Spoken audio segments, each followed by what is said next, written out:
요한계시록 세미나 제5부에 오신 여러분들을 진심으로 환영합니다. 요한계시록은 참으로 놀라운 책입니다.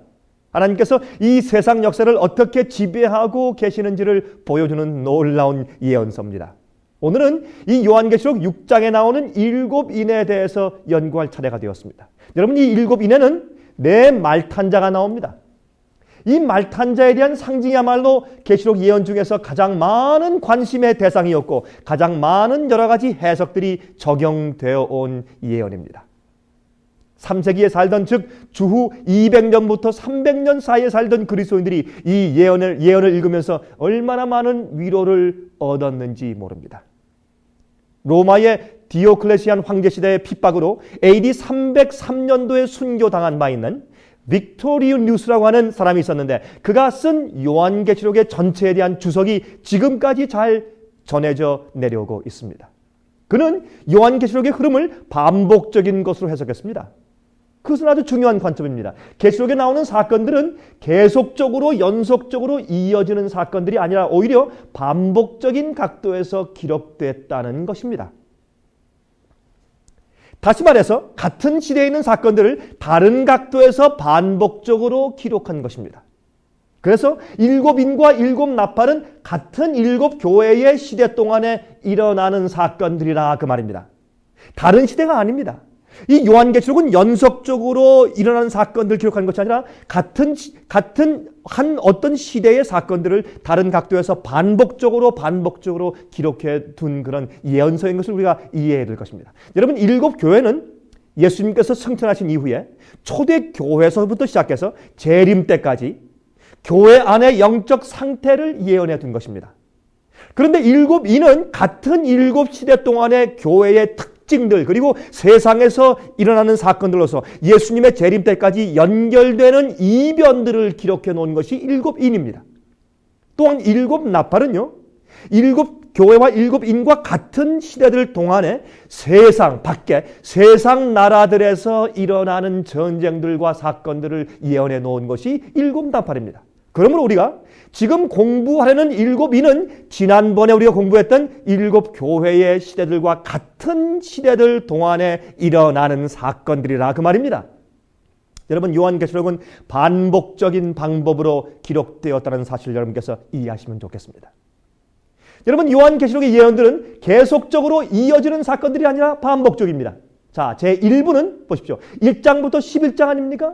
요한계시록 1장부터 11장까지가 요한계시록의 제1부입니다. 그 1부는 7시대에 걸쳐서, 다시 말해서 예수님의 께서 이 땅에 오시고 돌아가시고 승천하신 다음에 초대교회 때부터 예수님의 재림 때까지 7시대에 걸쳐서 일어나는 사건들을 다루고 있습니다. 그것이 요한계시록의 제1부입니다. 그런데 요한계시록의 2부는 12장부터 22장으로서 그 중에서 말입니다.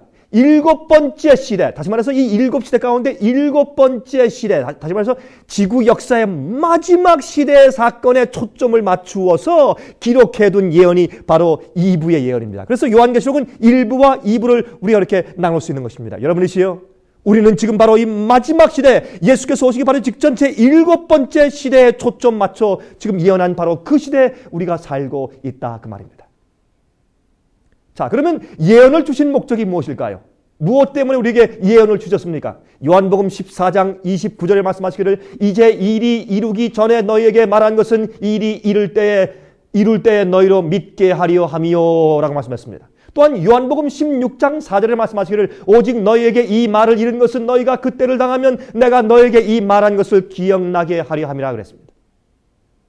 여러분, 우리로 하여금 미래를 미리 알아맞추거나 점치도록 하기 위한 것이 아니라, 여러분, 우리가 점쟁이처럼 살도록 하게, 우리가 생활하게 하시는 것이 아니라, 그런 뜻이 아니고 예언된 사건들이 이루어지는 것을 보면서 하나님의 말씀에 신뢰를 갖도록 하기 위해서 예언을 우리에게 주신 것입니다. 하나님만이 시작부터 마지막 때까지를 아시고 계시다는 사실 앞에서 겸손하게 무릎을 꿇도록 하기 위해서 우리에게 예언을 주셨습니다. 자, 그러면 이제 사도 요한이 계시 가운데서 하나님 보좌 앞에서 천천만만 천사들과 또한 내 생물과 24 장로들과 함께 어린 양이신 예수께서 책을 펴시면서 인을 떼시면서 심판을 시작하시는 광경을 보고 기록한 말씀을 이제 좀 살펴보겠습니다. 이것이 일곱 인 사건입니다. 제가 지난번에 말씀드렸지만 이 책은 이 지구의 땅 문서를 말합니다.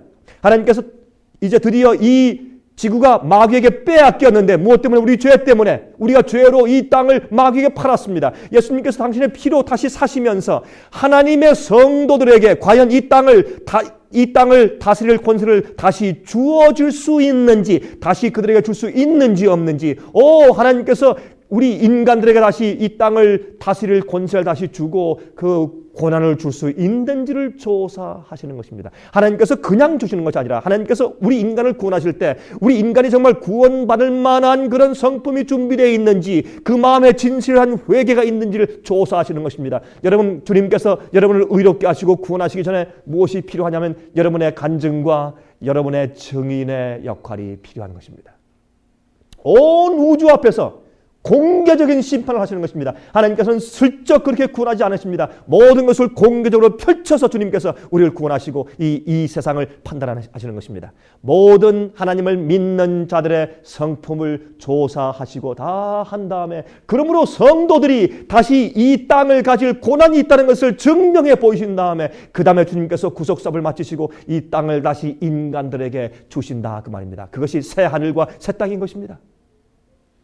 요한계시록 6장 1절부터 8절에 있는 말씀을 보면서 이제 우리 일곱 인을 좀 연구해 보도록 하십시다. 요한계시록 6장 1절부터 이제 8절까지 있는 말씀을 제가 읽습니다. 내가 봄에 어린 양이 일곱 인 중에 하나를 떼시는 그때 내가 들으니 내 생물 중에 하나가 우레소리같이 말하되 오라 하기로, 내가 이에 보니 흰 말이 있는데 그 탄 자가 활을 가졌고 면류관을 받고 나가서 이기고 또 이기려고 하더라. 둘째 인을 떼실 때 내가 들으니 둘째 생물이 말하되 오라 하더니 이에 붉은 다른 말이 나오더라. 그 탄 자가 허락을 받아 땅에서 화평을 제하여 버리며 서로 죽이게 하고 또 큰 칼을 받았더라. 셋째 인을 떼실 때 내가 들으니 셋째 생물이 말하되 오라 하기로, 내가 보니 검은 말이 나오는데 그 탄 자가 손에 저울을 가졌더라. 내가 내 생물 사이로서 나는 듯하는 음성을 들으니 가로되 한 데나리온의 밀 한 대요 한 데나리온의 보리 속도로다. 또 감람류와 포도주는 해치 말라 하더라.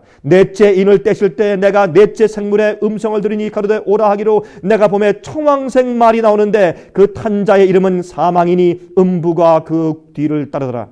저희가 땅 4분의 1의 권세를 얻어 검과 흉년과 사망과 땅의 짐승으로서 죽이더라 그랬습니다. 이것이 바로 일곱 인에 대한 예언입니다. 여러분이 일곱 인에 대한 그 예언은 이렇게 시작됩니다.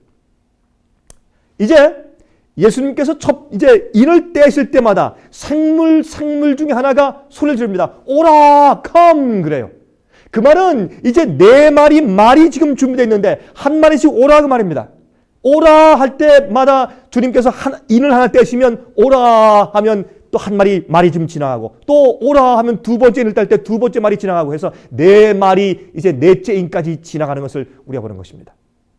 첫째 인을 뗄 때 흰 말이 지나갑니다. 둘째 인을 뗄 때 붉은 말이 지나갑니다. 셋째 인을 뗄 때 검은 말이 지나갑니다. 넷째 인을 뗄 때 청황색 말이 지나가는 것을 우리가 보는 것입니다. 그 시대마다 교회와 그 가운데 있는 교인들을 심판하시는 것을 표상하고 있다고 말입니다. 그 교회의 상태를 말하고 있다고 말입니다. 자, 첫째는 무슨 말입니까? 흰 말이었죠? 여러분, 흰색은 순결과 승리를 상징하지요. 말탄자가 면류관을 쓰고 활을 가지고 이기고 또 이기려고 하더라고 설명했습니다. 이것은 이교의 세력을 이기고 복음을 세상에 전하는데 승리한, 또한 악의 세력을 이기며 잘 싸운 초대 교회를 대표하기에 얼마나 적당한 표현인지 모르겠습니다.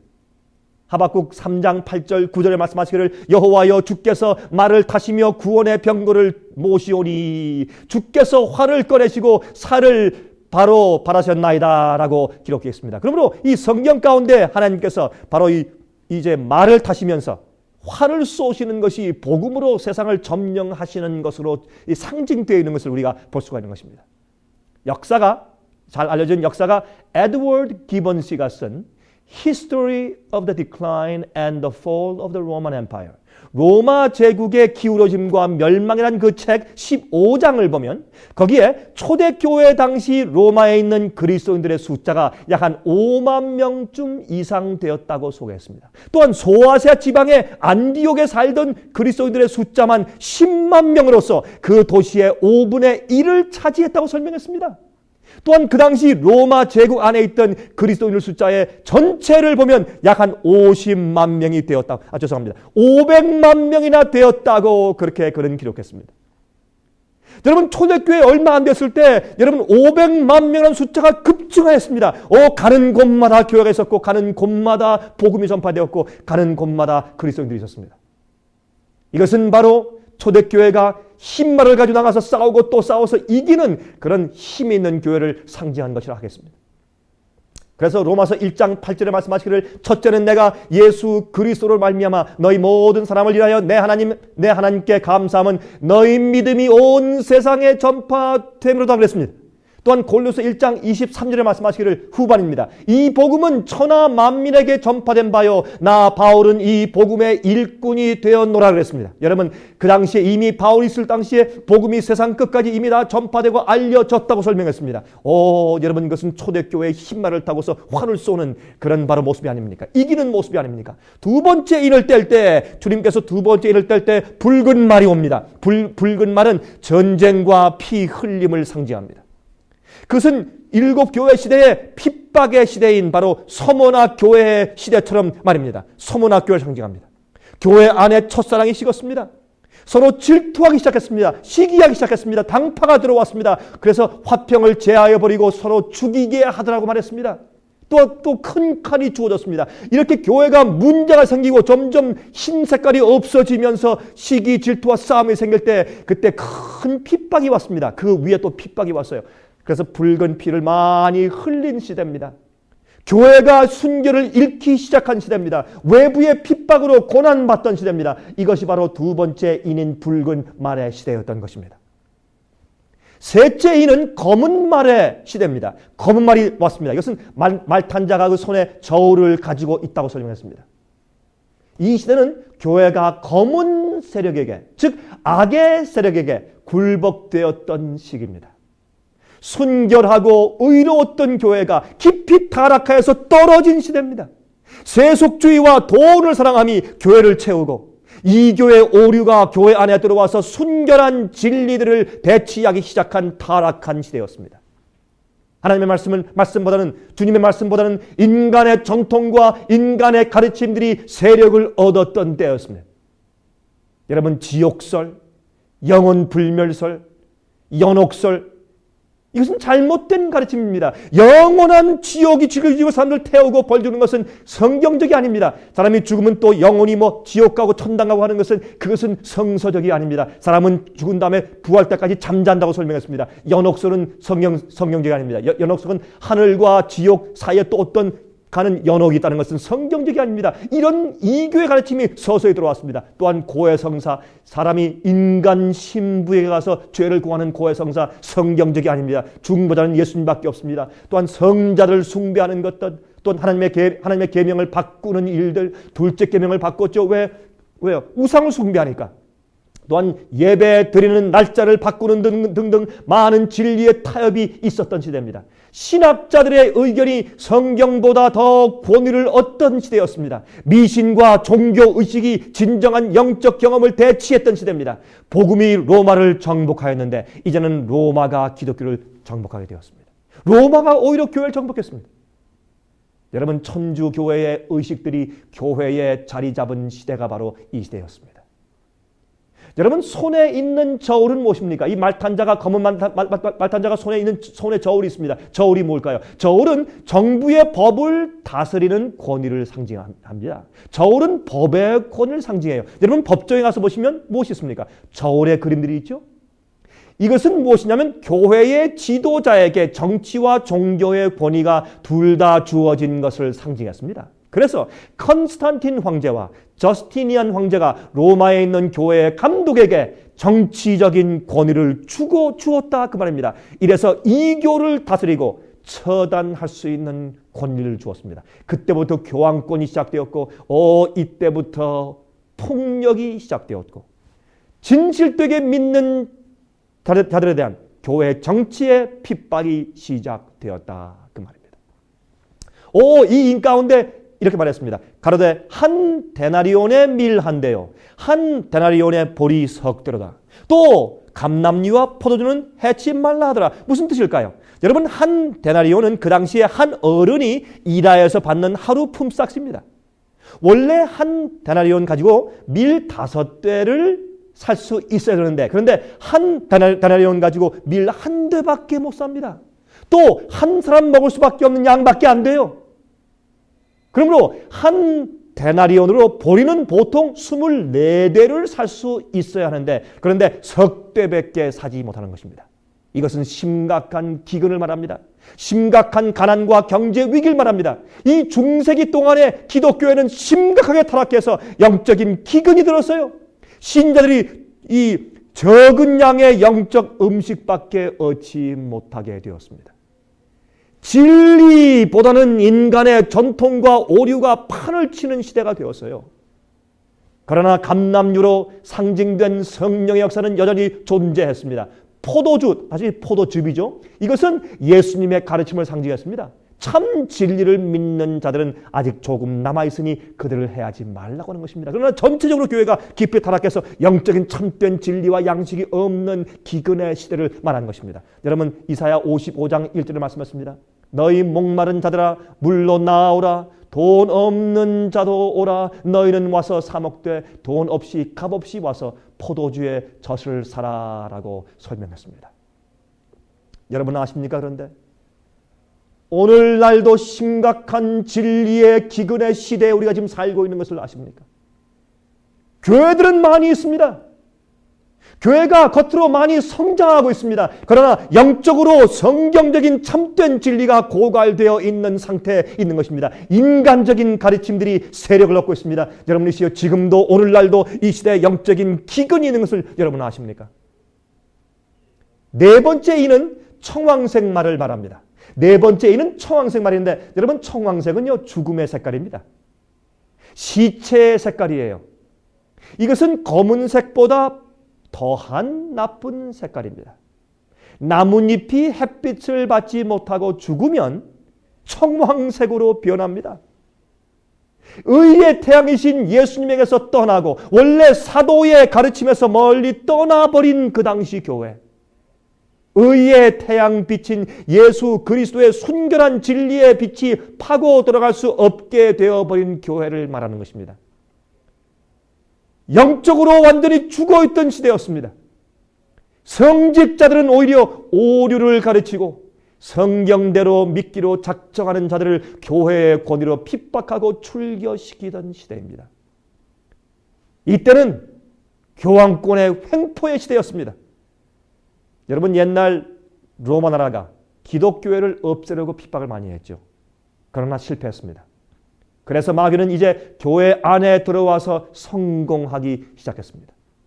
오류와 거짓을 들여오고 교황권 세력을 통하여서 참된 진리와 진실된 자들을 죽이고 핍박하는 일에 성공한 것입니다. 이 당시에 수천만 명의 순교자가 생긴 바로 그러한 시대입니다. 여러분 아십니까? 여러분 제 얘기를 잘 들으십시오. 여러분 생각 가운데 오히려 핍박이 있으면 여러분 속에 열심히 있을 것입니다. 그러나 마귀는 여러분 속에 오류를 줍니다. 성경적이 아닌 것을 가르치게 합니다. 또 아니하게 만듭니다. 뒤로 물러가게 만듭니다. 한번 이미 구원받았으니 영원히 구원받는 것이다 라고 하는 잘못된 가르침 가운데서 안전감을 느끼고 살게 합니다. 여러분들이시여, 여러분 속에 성령이 있습니까? 여러분 진실로 주님 안에서 산 경험이 무엇인지 아십니까? 여러분 혹시 영적인 기근이 있으면서 늘 교회 다니니까, 늘 성경 가끔 읽고 기도 가끔 하니까, 그러니까 주님 안에 있다고 혹시 착각하고 있지 않습니까? 여러분 속에 있는 성령의 임재를 확인하지 않으시겠습니까? 이 교황권의 중세기 핍박에 대하여 성경은 이렇게 예언들을 해놓았습니다. 다니엘 7장 21절과 25절에 말씀하시기를 내가 본즉 이 뿔이 성도들과 싸워 이기었더니 그가 장차 말로 지극히 높으신 자를 대적하며 또 지극히 높으신 자의 성도를 괴롭게 할 것이며 그가 또 때와 법을 변개코자 할 것이며 성도는 그의 손에 붙임받아 한 때와 두 때와 반 때를 지내리라 그랬습니다. 여러분 이것은 교황권에 대한 이야기 아닙니까? 마태복음 24장 21절 22절에 말씀하기를 이는 그때 큰 환란이 있겠습니다. 창세로부터 지금까지 이런 환란이 없었고 후에도 없으리라. 그 날들을 감하지 아니할 것이면 모든 육체가 구원을 얻지 못할 것이나 그러나 택하신 자들을 위하여 그 날을 감하시리라 그랬습니다. 요한계시록 13장 6절 7절입니다. 짐승이 입을 벌려 하나님을 향하여 회방하되 그의 이름과 그의 장막 곧 하늘에 거하는 자들을 회방하더라. 또 권세를 받아 성도들과 싸워 이기게 되고 각 족속과 백성과 방언과 나라를 다스리는 권세를 받으니 그랬습니다. 이것이 바로 성경이 말하는 교황권에 대한 이야기입니다. 교황권에 대한 예언입니다. 이때 많은 순교자들이 생겼던 것입니다. 여러분 하나님께서 그 순교자들을 존중하실 것입니다. 여러분 주님께서 그들을 잊어버리지 않으셨습니다. 그러므로 다섯째 인을 떼실 때 죽은 자들이 거기에 등장하는 것입니다. 다섯째 인을 뗄 때 죽은 자들의 영혼들이 재단 밑에서 주님이시여 우리를 신원하고 심판해 주지 않으시기를 언제까지 하시겠습니까? 라고 부르짖는 장면이 나옵니다. 주님께서 그들을 잊어버리지 않으신 것을 말하는 것입니다. 여러분들이 우리가 주님 위해서 고통당할 때 진리를 위해서 우리가 핍박당하거나 오해받을 때 주님 위에 살며 당하는 모든 고통들은 주님께서 기억하시는 것입니다. 주님께서 당신의 기록책에 기록하셔서 여러분을 존중하실 것입니다. 여러분은 주님을 위해 사십니까? 아니면 여러분 자신을 위해 살고 있습니까? 아니면 세상을 위해 살고 있습니까? 다섯째 인을 뗄 때는 이젠 말들이 나오는 것이 아니라 사건들이 나옵니다. 이 사건들은 우리에게 흥미있는 말씀을 주고 있습니다. 잘 보십시다. 다섯째 인에는 이 중세기 때 진리를 위하여서 순교당한 자들의 울부짖음이 상징적으로 기록되어 있습니다. 이것은 상징이지 진짜 영혼들이 올라가서 막 울부짖고 있다는 뜻이 아닙니다. 여러분 요한계시록 6장 9절부터 17절까지 있는 말씀을 좀 읽어보도록 하십시다. 요한계시록 6장입니다. 6장 아까 제가 8절까지 읽었죠? 이제 다섯째 인부터 시작합시다. 9절부터 17절까지 읽겠습니다. 다섯째 인을 떼실 때에 내가 보니 하나님의 말씀과 저희의 가진 증거를 인하여 죽임을 당한 영혼들이 제단 아래에 있어 큰 소리로 불러 가로되 거룩하고 참되신 대주제여 땅에 거하는 자들을 심판하여 우리 피를 신원하여 주지 아니하시기를 어느 때까지 하시려나이까 하니 각각 저희에게 흰 두루마기를 주시며 가라사대 아직 잠시 동안 쉬되 저희 동무종들과 형제들과 자기처럼 죽임을 받아 그 수가 차기까지 하라 하시더라. 내가 보니 여섯째 인을 떼실 때 큰 지진이 나며 해가 총담같이 검어지고 온 달이 피같이 되며 하늘의 별들이 무화과 나무가 대풍에 흔들려 선과실이 떨어지는 것 같이 땅에 떨어지며 하늘은 종이 축이 말리는 것 같이 떠나가고 각 산과 섬이 제자리에서 옮기움에 땅의 임금들과 왕족들과 장군들과 부자들과 강한 자들과 각 종과 자주자가 굴과 산 바위 틈에 숨어 산과 바위에게 이르되 우리 위에 떨어져 보좌에 앉으신 이의 낮춰서와 어린 양의 진노에서 우리를 가리우라. 그들의 진노의 큰 날이 이르렀으니 누가 능히 서리요 하더라 그랬습니다. 여러분 놀라운 예언입니다. 잘 들어보십시오. 이 다섯 번째 인에 나오는 제단 앞에 영혼들의 울부짖음은 바로 이것은 상징입니다. 심판하여 우리의 피를 신원하여 주지 아니하시기를 어느 때까지 하시겠습니까? 라고 부르짖습니다. 이들은 종교개혁자들의 울부짖음입니다. 진리를 위해서 싸우다가 죽은 자들을 상징하는 것입니다. 여러분 성소 제도 안에는 제단이 두 가지가 있습니다.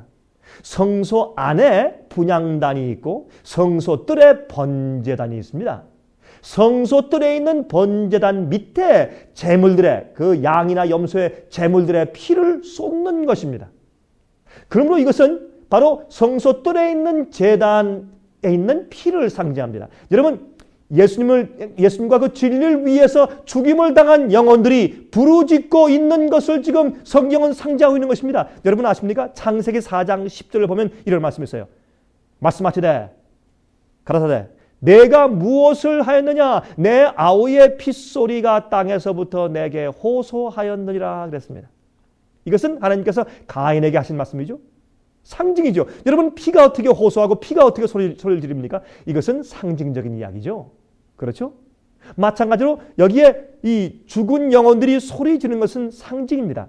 여러분 보십시오. 죽은 사람은 예수께서 오실 때 부활의 날 때까지 잠자고 있다고 설명합니다. 요한복음 11장에 예수님께서 나사로가 죽었을 때 그는 잔다고 표현했어요. 죽음은 자는 것입니다.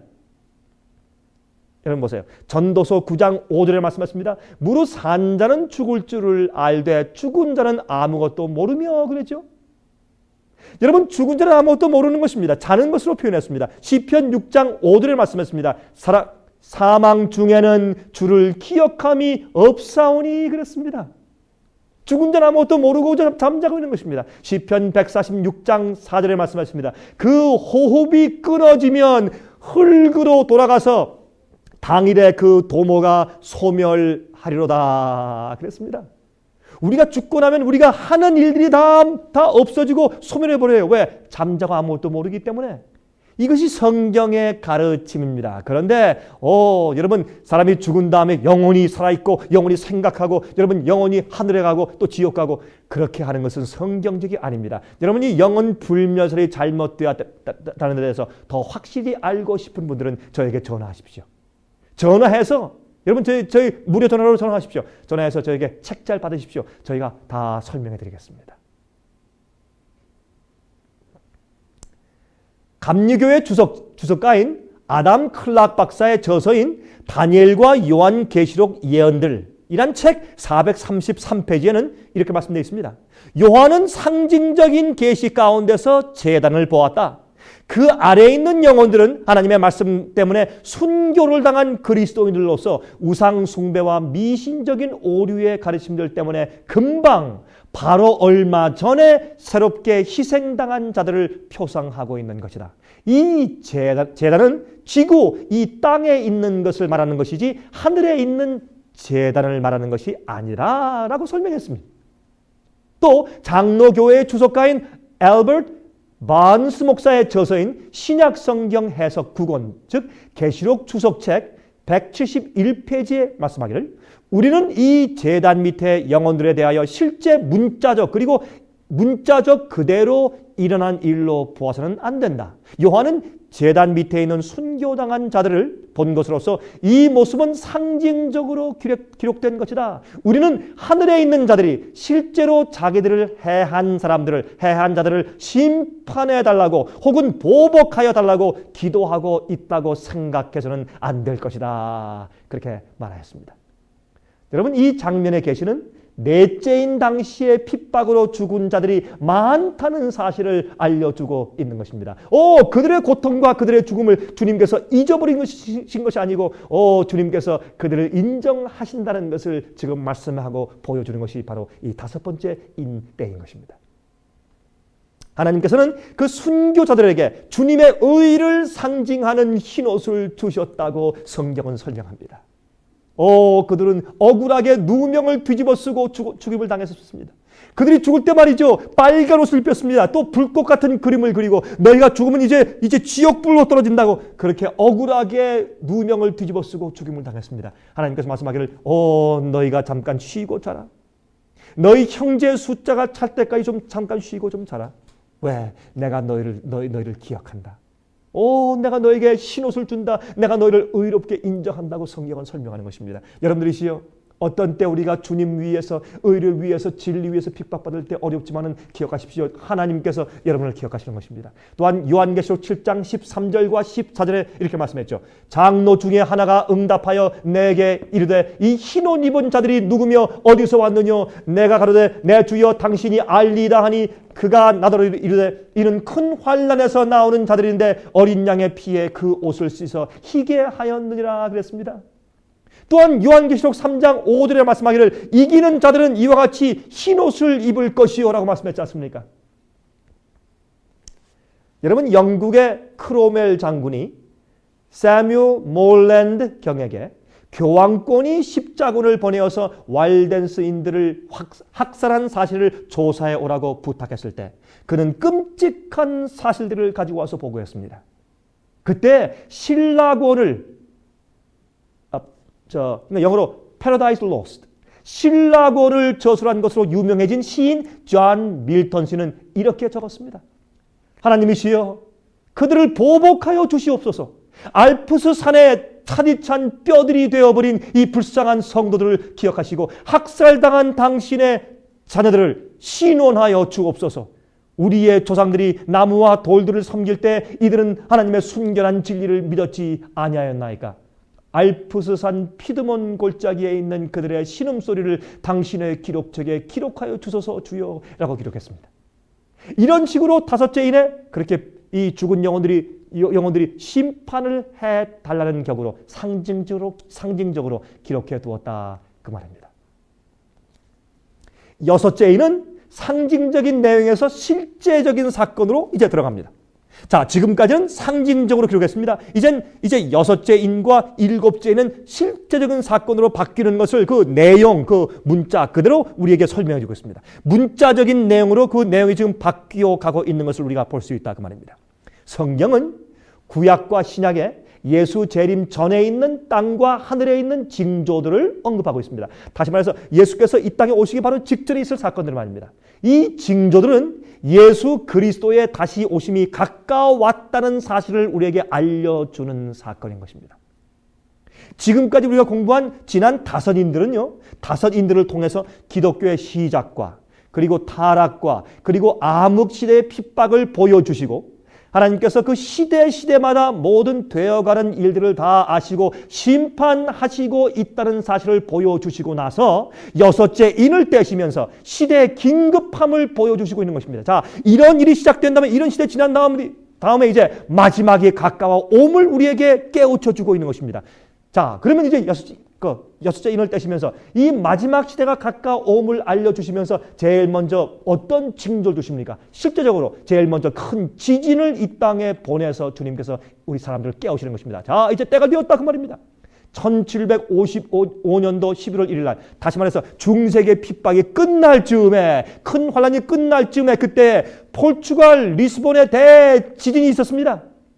포르투갈의 리스본시에 큰 지진이 있었습니다. 5분 동안 흔들어댔는데 5분 동안 그만 6만 명이 죽었습니다. 6만 명이. 지구의 반이 흔들렸습니다. 스페인과 포르투갈에 있는 도시들이 큰 해일에 덮여버렸습니다. 그린랜드와 미국에서까지 그 진동을 느꼈다고 역사는 설명하고 있습니다. 여러분이시여, 큰 환란이 지난 다음에 성경에 있는 말씀대로 큰 지진이 생겼습니다. 지진 무엇입니까? 예수께서 속히 오실 때가 되었다. 말세가 되었다 그 뜻입니다. 그 다음에 해와 달과 별들의 징조들이 차례로 생기기 시작했습니다. 여러분, 중세기에 있던 환란의 시기 이후 즉시로 하늘의 해와 달과 별들의 징조가 생기기 시작했습니다. 예수께서 오실 때가 속히 이루고 있다는 사실을 알려주고 있다 그 말입니다. 여러분, 마태복음 24장 29절에 말씀했지 않습니까? 그날 환란 후에 즉시 해가 어두워지며 달이 빛을 내지 아니하며 별들이 하늘에서 떨어지며 하늘의 권능들이 흔들리리라.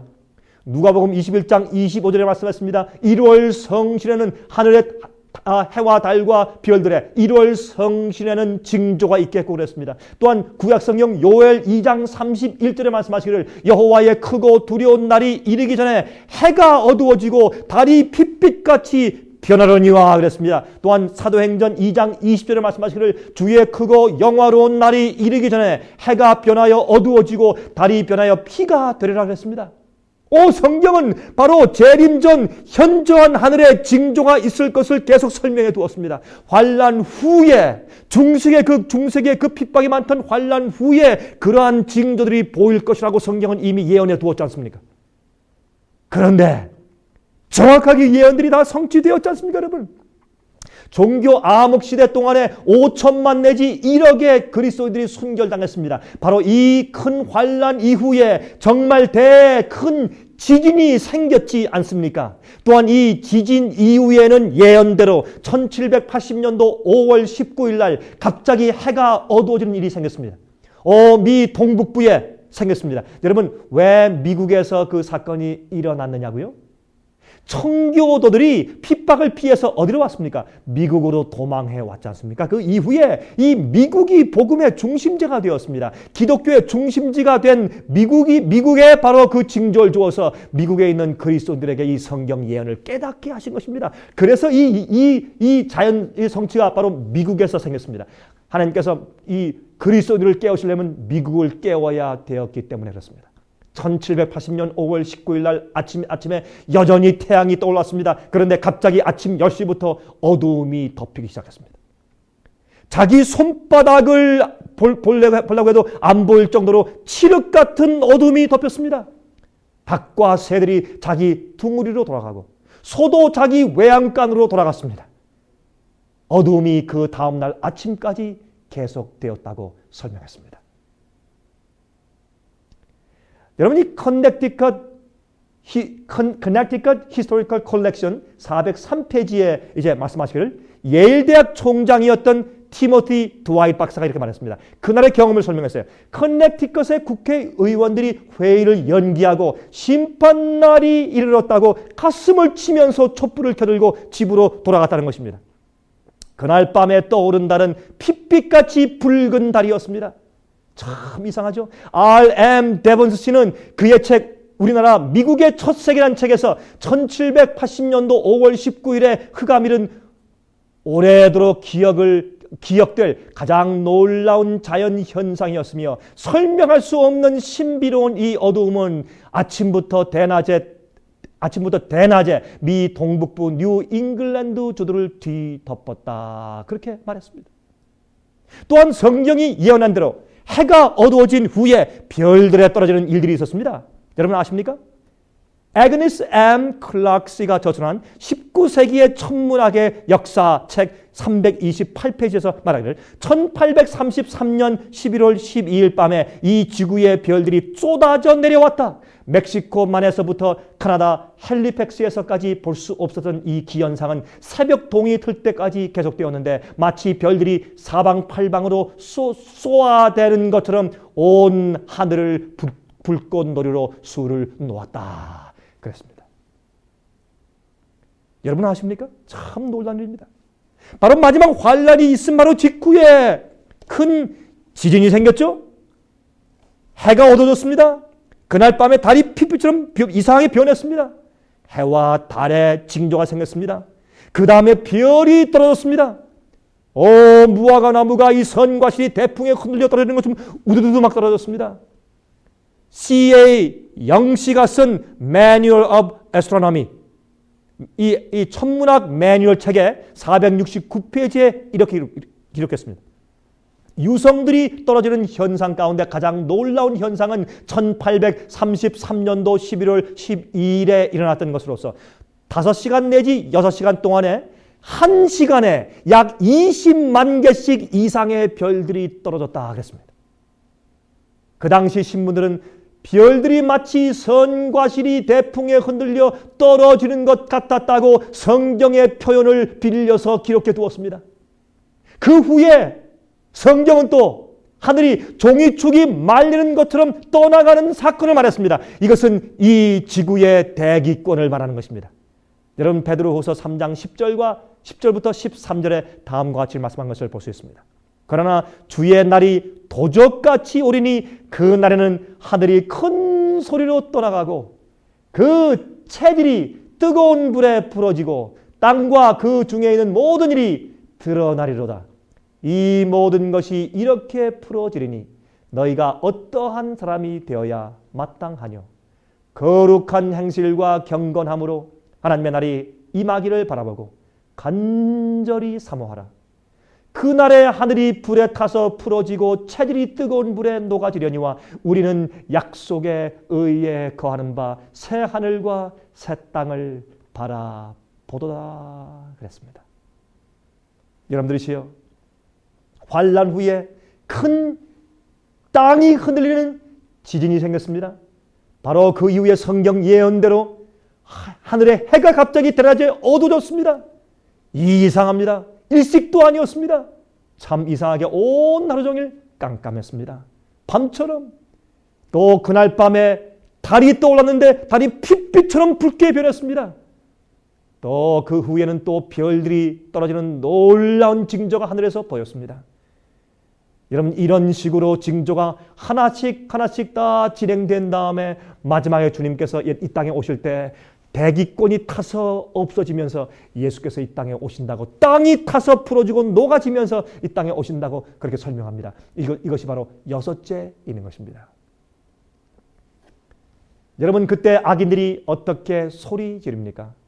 오, 악인들은 산하 바위야 내 위에 떨어져서 어린 양의 낯에서와 진노에서 우리를 가리우라. 그들의 진노의 날에 누가 능히 서리요? 라고 소리를 지른다고 성경은 설명하고 있습니다. 여러분이시여, 잘 좀 생각해 보십시오. 이 여섯째는 설명합니다. 예수께서 이 땅에 재림하실 때 어떤 일이 생길 것입니까? 모든 이 세상에 있는 산들이 다 무너져 내려앉고, 또 이 세상에는 섬들이 물속에 다 가라앉고, 이것은 이 지구 위의 표면에 엄청난 대변화를 말하는 것입니다. 엄청난 천지개벽을 말하는 것입니다. 이럴 때에 악인들이 예수님의 재림을 볼 것입니다. 의인들은 예수님의 재림을 보면서 얼마나 기뻐할지, 주님이시 우리가 주님을 기다렸습니다. 왜 이렇게 늦게 오십니까? 어서 오시옵소서라고 기쁘게 달려나갈 것입니다. 절름발이가 이제 완전히 회복되어서 뛰어갈 것입니다. 안전뱅이 일어나서 뛰어갈 것입니다. 반순불수가 일어나서 뛰어갈 것입니다. 손이 마른 사람들이 건강하게 될 것입니다. 죽은 자들이 부활할 것입니다. 그때 의인들이 주님을 기쁘게 맞이할 때 악인들은 두려워서 산하 바위야 내 머리에 떨어져서 내가 저 어린 양의 낯에서 피하게 하고 그 어린 양의 진노를 피하게 해달라고 부르짖는 그 모습을 보는 것입니다. 여러분, 산과 바위가 머리에 떨어지면 아플까요? 안 아플까요? 왜 그럴까요? 두려워서. 여러분, 성경은 말하기를 어린 양의 낯에서와 그랬습니다. 여러분 보십시오. 어린 양의 낯, 어린 양의 얼굴이 무섭습니까? 어린 양의 낯이 무서운가요? 아닙니다. 어린 양의 낯은 무서운 것이 아니고 두려운 것이 아닙니다. 왜 그들이 어린 양 예수의 얼굴에서 두려워서 피하게 해달라고 산과 바위에게 얘기할까요? 그 이유는 그들 마음 가운데 죄책감이 있습니다. 두렵습니다. 죄를 품고 있는 자들은 하나님을 볼 수가 없는 것입니다. 하나님께서 그들을 위해서 오시는데도 그들이 두려워서 죄를 회개하고 버리지 아니했기 때문에, 마음이 보혈로 깨끗하게 씻는 깨끗한 순결의 영적인 의의 경험을 못했기 때문에 두려워서 소리 지르는 것입니다. 여러분들이 오늘 저녁에, 오늘 밤에 주님께서 이 땅에 재림하여 임하신다면 여러분은 어떤 부르짖음을 부르실까요? 주님이시여 왜 이제 오십니까? 어서 오시옵소서라는 것이 여러분의 이야기일까요? 아니면 산하 바위야 떨어져 내 얼굴을 가리워서 저 어린 양의 낯을 보지 못하게 하라고 그렇게 두려워서 부르짖으실까요? 여러분이시여, 여러분은 사람을 속일 수는 있습니다. 그러나 하나님을 속일 수는 없습니다. 여러분, 성령 앞에서 한번 잘 생각해 보시길 바랍니다. 여러분은 어떤 생활을 지금 사시고 있습니까? 예수께서 오늘 밤 오신다면 여러분과 여러분 가정은 어떻게 될까요? 구원에 이르를까요? 아니면 준비되지 못한 채로 의의 옷이 없는 채로 발견될까요? 여러분, 그러므로 이제 이 여섯째 인이 끝난 다음에 일곱째 인을 말씀하시기 전에, 예수께서 직접 오시는 그 일곱째 인을 말씀하시기 전에 요한계시록 제7장을 말씀하고 있습니다. 요한계시록 제7장은 삽입구장이에요. 이 요한계시록 7장은 삽입구장으로서 바로 이 7장 속에 예수님의 재림을 위해서 준비되는 자들에 대해서 설명해 주고 있습니다. 그 사람들은 인침받은 자들입니다. 그들은 이마에 인침을 받은 자들로서 예수님의 재림을 위해서 어린 양의 얼굴 앞에 서기 위해서 준비되어 있는 자들을 설명하는 것입니다. 그래서 여섯째 인이 끝날 때 누가 능히 서리요? 라고 질문할 때 여기에 설 수 있는 자들이 있다라고 해서 7장에 인침받은 주의 백성들을 설명하는 장면이 나오는 것입니다. 바로 이 7장은 제가 다음 시간에 말씀드리겠습니다. 인침이 왜 이마에 있습니까? 여러분, 왜 인침이 이마에 있는 줄 아세요? 왜 손이 아니고 이마입니까? 짐승의 뼈는 이마에 있고 손에 있어요. 그러나 그리스도인은, 주의 백성들은 이마에만 인침을 받습니다. 왜 그런 줄 아십니까? 다음 시간에 공부하겠습니다. 인침이 무엇인지 아십니까? 다음 시간 요한계시록 7장을 공부할 때 이 중요하고 놀라운 흥미있는 말씀을 같이 공부하겠습니다. 여러분이시여 기억하십시오. 예수님께서 이 땅에 속히 오십니다.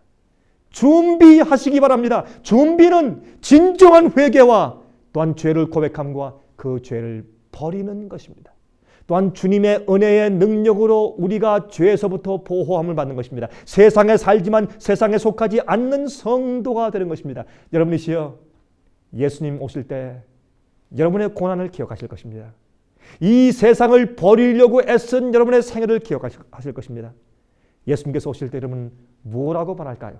오 주님이시여 어서 오시옵소서라고 소리 지를까요? 아니면 무서워서 두려워서 비명을 지를까요?